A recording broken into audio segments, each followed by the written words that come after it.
कार्यक्रमामध्ये पत्रकार असलम मुल्लाचा का सन्मान, हे प्रश्न जास्त करून माझ्याच पत्रकार बांधवांना पडले. मी सांगतो, मी 22 वर्ष पत्रकाराचे काम केलं. 30,000हून अधिक छायाचित्र माझी वृत्तपत्रात छापली गेली. मोठमोठ्या मी टीव्ही चॅनलमध्ये काम केलं.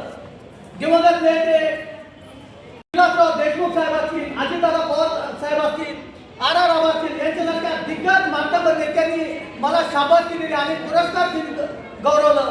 22 वर्ष मी पत्रकारितेचा वापर जो केला तो समाजासाठी केला आणि त्याचं फळ म्हणून मला 9 डिसेंबर 2025 ला दिल्लीमध्ये केंद्रीय मंत्र्यांच्या उपस्थितीत भारत गौरव पुरस्कार देऊन मला गौरवण्यात आलं. तिथं बोललं गेलं की एक छोटेसे शेअर करण्याचा का एक मंच पर आहे, हे बहुत बड़ी गौरवशाली बात आहे. तुम्ही पण काम करा माझ्या मित्रांनो, तुम्हाला देखील पुरस्कार मिळालो. इतरांना पुरस्कार मिळाला म्हणून दुःख वाटून घेऊ नका. इतरांच्या सत्कारात तुम्ही सामील व्हा. पत्रकारिता खाण्याचं काम नाहीये, त्याच्यासाठी दिनरात रस्त्यावर राहावं लागतं. असलम मुल्ला आणि कराड हे एक समीकरण झाले. कराडनं मला खूप खूप प्रेम दिलंय, खूप बळकटी दिल्या.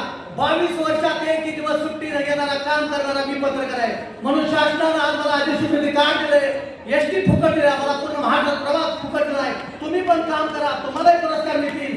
इतरांच्या स्वागतासाठी तुम्ही येणार, तुमचं मन तसं ठेवा, तुम्हाला मिळतील. हे टीका टिप्पणीचं वास्तविक नाहीये. पण साहेब जनतेने मला पुरस्कार इथं जाहीर केल्यानंतर अनेकांनी प्रश्न केले, अरे त्याचा काय सन्मान?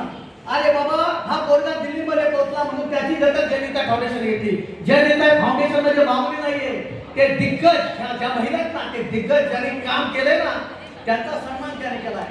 त्याच्यामुळे या सर्व सावित्रीच्या लेकींना मी मानाचा मुद्रा करतो आणि त्यांच्यासाठी एक छोटस बोलतो की ऐरणीच्या देवा तुला ठिणकी ठिणकी वाहू दे आणि आभाळ एवढी माया या सर्व सावित्रीच्या लेकीवर तुझे आशीष राहू दे. जय हिंद, जय भारत.